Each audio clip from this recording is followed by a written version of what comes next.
Dios les bendiga, bienvenidos. Visiones de un futuro mejor. Es la serie que estamos desarrollando en el libro de Isaías. Hoy veremos el futuro glorioso de Sión, que se ve reflejada en la palabra de Isaías 45, donde nos dice: por mí mismo hice juramento, de mi boca salió palabra de injusticia y no será revocada. Que a mí se doblará toda rodilla y jurará toda lengua y se dirá de mí: ciertamente en Jehová está la justicia y la fuerza. A él vendrán y todos los que contra él se enardecen serán avergonzados. Dios tiene su tiempo para actuar, pero por seguro no se olvidará de aquellos que le temen y ponen en alto su nombre. Así como juzgó Dios a Sennacherib, rey de Asiria, por haber saqueado a Judá, y a Babilonia por haberlo hecho con Israel, veremos también nosotros las huestes enemigas ser derrotadas. Punto 1. Dios interviene a favor de su pueblo. La determinación divina para exaltar su nombre. Vamos a estar en Isaías 33 a partir del verso 10, que nos dice: ahora me levantaré, dice Jehová, ahora seré exaltado, ahora seré engrandecido. Al oír este verso donde Dios toma acción para exaltar su nombre, llenó de esperanzas el corazón de aquel pueblo y ahora lo hace con el de nosotros. La paciencia de Dios había soportado la idolatría y la profanación de los lugares altos por parte de los invasores. Salmo 74 nos dice: tus enemigos vociferan en medio de tus asambleas. Han puesto sus divisas por señales. Se parecen a los que levantan el hacha en medio de tupido bosque. Han puesto a fuego tu santuario. Han profanado el tabernáculo de tu nombre, echándolo, dice, a tierra. Un Dios que es celoso de su nombre, que prohibió incluso usar su nombre en vano, nos dice Éxodo 27, no podía tolerar la insolencia de quienes profanaban su nombre con hechos y palabras en medio de su pueblo. Como nos señala Jeremías 10:6, no hay semejante a ti, oh Jehová, grande eres tú y grande tu nombre en poderío. Cuando Dios actúa para exaltar su nombre, tras ello va la salvación del pueblo que lo invoca. Ezequiel 29. Pero he tenido dolor, nos dice el Señor en Ezequiel 36:21, al ver mi santo nombre profanado por la casa de Israel entre las naciones donde fueron.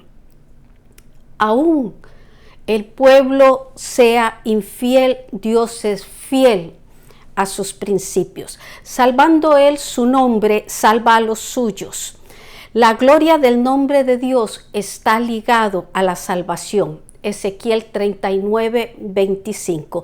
Todo aquel que invocare el nombre del Señor será salvo, nos dice Romanos 10:13. Recuerde, su nombre es sobre todo nombre. Evidencias del poder divino de Dios. Es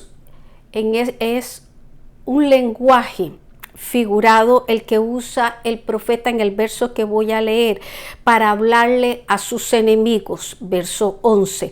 Concebisteis hojarasca, rastrojo daréis a luz, el soplo de vuestro fuego os consumirá. Lo que nos dice es que sus obras son hojarascas y su fruto es lo que sobra después de una cosecha cualquiera, haciendo evidente que el pecado no produce estabilidad. Las malas pasiones y el desequilibrio moral terminan por autodestruir la vida de los que las siguen. Proverbios 21:7 nos dice: la rapiña de los impíos los destruirá. Salmo 31:21 nos dice: matará al malo la maldad. Verso 12. y los pueblos serán como cal quemada, como espinos cortados serán quemados con fuego. La maldad reduce la vida a un espino seco que arde con la más pequeña chispa de fuego. Las ilustraciones que se están usando en este pasaje son para advertir a los pueblos que han deshonrado el nombre de Dios. Estas señales deben servir como evidencias de su poder. Verso 13, oíd los que estáis lejos, lo que he hecho, y vosotros los que estáis cerca, conoced mi poder. Dios quiere la atención de los pueblos, por eso dice oíd. En otros versos dice vean. Isaías 40, 26 nos dice, levantad en alto vuestros ojos y mirad quién creó estas cosas. Él saca y cuenta su ejército, a toda llama por sus nombres, ninguna faltará. Tal es la grandeza, dice, de su fuerza y el poder de su dominio. Cuando el ser humano pierde el temor a Dios, lo que hace es entregarse a pasiones desordenadas. Dios, que quiere salvar, interviene con demostraciones para obligarlos a reconocer su poder. Así nos ama Dios. Salmo 66:3 dice, decid a Dios cuán asombrosas son tus obras, por la grandeza de tu poder se someterán a ti tus enemigos. Muchas de estas manifestaciones de poder logran cambios de vida en la sociedad humana. Los creyentes no necesitan, o por lo menos no deberíamos de necesitar evidencias, porque hemos aprendido a ver y a exaltar la grandeza de nuestro Dios en toda la creación. Salmo 19:1, y hemos llegado a la primera pregunta que dice, ¿cómo interviene Dios a favor de su pueblo? Punto 2. Visión de la santidad de Dios. Condiciones para ser aceptables a Dios. Seguimos en el verso 14. Los pecadores se asombraron en Sión. Espanto sobrecogió a los hipócritas. ¿Quién de nosotros morará con el fuego consumidor? ¿Quién de nosotros habitará con las llamas eternas? Cuando aquí dice los pecadores en Sión, se refiere a los falsos profesantes religiosos en medio del pueblo elegido. Mateo 22:12. Dice que espanto sobrecogió a los hipócritas. Esta es una reacción ante la manifestación del poder de Dios y de su ira contra el pecado. Esta es una experiencia que los obliga a reconocer su indignidad frente a la santidad de Dios y en algunos casos producir una profunda inquietud por volver al camino de la salvación. Isaías 43 nos dice, no me invocaste a mí, oh Jacob, sino que de mí te cansaste, oh Israel. No me trajiste a mí los animales de tus holocaustos, ni a mí me honraste con tus sacrificios. Continúo en Jeremías 6:20, donde dice, para que a mí este incienso de Sabá y la buena caña olorosa de tierra lejana, vuestros holocaustos no son aceptables, ni vuestros sacrificios me agradan. Con esta palabra, Dios les hizo saber que había rechazado sus sacrificios y las ofrendas de ellos como pueblo. Esto porque ellos habían caído en la costumbre y habían perdido la santidad. Verso 15. El que camina en justicia y habla lo recto, el que aborrece la ganancia de violencias, el que sacude sus manos para no recibir cohecho, el que tapa sus oídos para no oír propuestas sanguinarias, el que cierra sus ojos para no ver cosa mala. Aquí están las demandas de la santidad de Dios bien establecidas. Dios ha puesto la justicia y la rectitud en la distribución de los bienes como un principio para tener una vida aceptable delante de Él. Isaías 10 nos dice: ay de los que dictan leyes injustas y prescriben tiranía, para apartar del juicio a los pobres, para quitar el derecho a los afligidos de mi pueblo, para despojar a las viudas y robar a los huérfanos. Esta palabra no solo fue para Israel y Judá, es también para nosotros, su iglesia que busca acercarse a un Dios santo. Más allá de un culto tradicional y por costumbre, o de sacrificios que hagamos o de talentos que tengamos, la santidad de Dios demanda de nosotros integridad. Termino con la pregunta del verso 14. ¿Quién de nosotros morará con el fuego consumidor o habitará con las llamas eternas?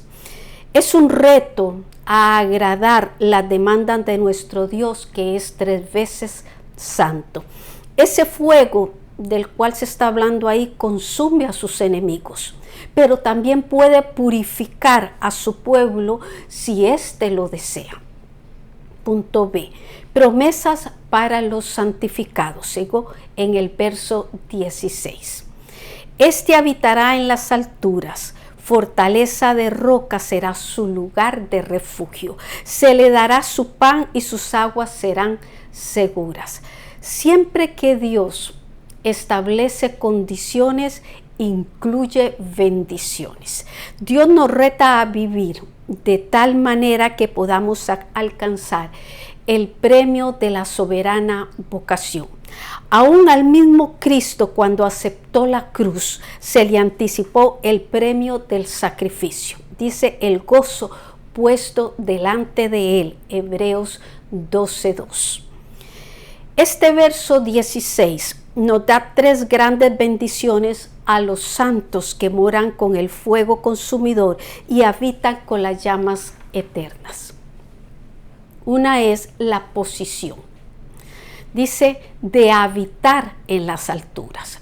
2, la protección, una fortaleza de rocas como refugio, Isaías 26:1. La provisión, donde dice se le dará su pan y sus aguas serán seguras, Isaías 49:10. A esto añadimos Isaías 58:11, donde dice Jehová te pastoreará siempre, y en la sequía saciará tu alma, y dará vigor a tus huesos, y serás como huerto de riego, y como manantial de aguas, cuyas aguas nunca faltan. Pero la más gloriosa bendición reservada para los fieles es poder ver al Señor en todo el esplendor de su gloria. Verso 17. Tus ojos verán al Rey en su hermosura, verán la tierra que está lejos. Esta era la esperanza en el corazón de Job 19:27, cuando dijo, mis ojos lo verán y no otro. O sea que él no iba a ver otra cosa más que a él. Y la de los fieles en Apocalipsis 1:7, cuando dice, él viene en las nubes y todo ojo le verá. Así que, amados, puesto que tenemos tales promesas, limpiémonos de toda contaminación de carne y de espíritu, perfeccionando la santidad en el temor a Dios. Pregunta: ¿cuál es la más gloriosa bendición reservada para los fieles? Punto 3. Visión de un futuro glorioso. La opresión será cosa del pasado. Verso 18 nos dice, tu corazón imaginará el espanto y dirá: ¿qué es del escriba? ¿Qué del pesador del tributo? ¿Qué del que pone en lista las casas más insignes?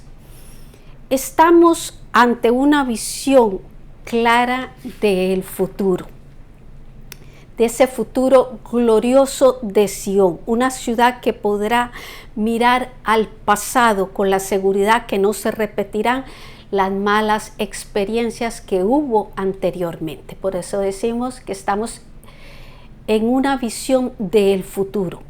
Dios promete cuidar a su pueblo de las potencias extranjeras que lo habían aterrorizado. El miedo a extenderse ha terminado y ahora podrán mirar aún a las tierras que están lejos. En este verso nos nombran 3 instituciones que no funcionarán más. Una, el escriba, o sea, el secretario de guerra, que no podrá llamar más jóvenes al servicio militar. 2, al cobrador de impuestos.